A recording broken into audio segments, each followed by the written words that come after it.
Welcome to DucBloke Tuning and Finding the Sweet Spot. Grab a cup of coffee and like and subscribe.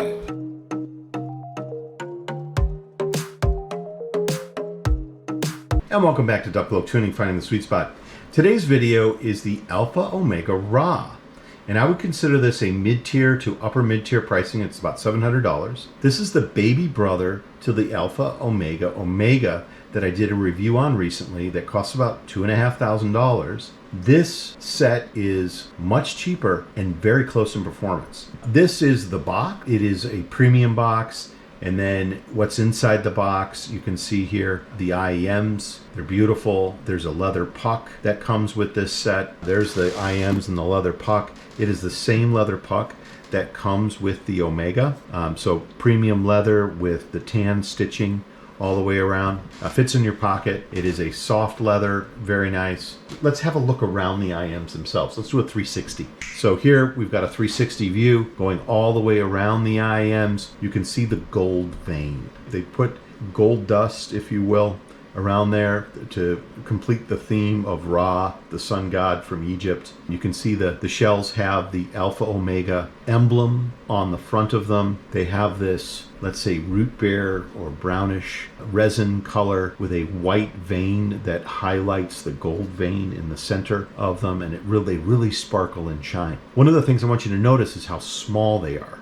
This set fits incredibly well into my ears, and it fits incredibly well into other people's ears. I've actually let a few people try this. They look stunning. They fit really well. They're much more comfortable than a lot of the IEMs out there that have multiple drivers or Tribrids that are out there. The bigger shells, they don't stick out. They actually sit into your ear quite well. The tips that I used when I did my testing, I used the Asla Syndia Ear Fit tips, and I also used the Divinus Velvet tips when I was doing my testing on these. So here's the model itself. There are 7 drivers, a 4-way passive crossover, and 1 driver is used for bass. 4 drivers are BAs, and they're used for the treble region, but they're split out. And then there are 2 electrostatic drivers in this unit as well as a proprietary venting system. So let's have a deeper dive into this. So these 4 areas. First is the beryllium coated 10mm dynamic driver. It punches hard.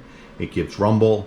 You will not be dissatisfied with this. It's an excellent quality driver. And then you have the Sonion ESTs. You have the Sonion BAs, 4 of them, and then the proprietary venting system that they came up with. The cable is a 4-core gold-plated copper cable. It really does work with the aesthetic being gold with the brown shells and the gold vein running through the IEMs. It comes with a 4.4 plug. That sensitivity on this is 105 dB, and the impedance is 28 ohms. So they're not incredibly hard to drive, but they're not easy to drive either. This is the graph before and after. You can see in blue the graph that I think the Pina gain was a little bit early on this set. I like a Pina gain that rises a little bit later, but it does have treble and bass at the same level at about 70 dB in the graph. What I did with the tuning is I extended the treble out further to give this more detail and more soundstage, as well as adding more bass to this unit by about 4 or 5 dB. So I made it punch a little bit harder at the same time. This is where I thought it started. Let's move this to the side. I thought it started in the Bass 1 Warm 2 on my grid for the first array testing, where I test against a range of PEQ settings that I've made specific to the IEM. And I thought most of the songs that I listened to out of the 30 sounded great on my Warm 1 Bass 3 setting. So that's the one that I started with when I went into the final tuning phase on the Theo K19. This is a spider graph showing it against its peers out of the box. So before any tuning was done, the Mega 5 EST coming in at a 903, Origin coming in at 8.99, and the Ra coming in at 8.96. These are all A-tier IEMs. You can see that there's only 0.07 between all 3 of them, so pretty much the same across the board. And then you have the Shock coming at 8.87, the Oracle Mark III coming at 8.54, and then the Phantom coming in at an 8.42. Here's the bar graphs showing all of these IEMs, and the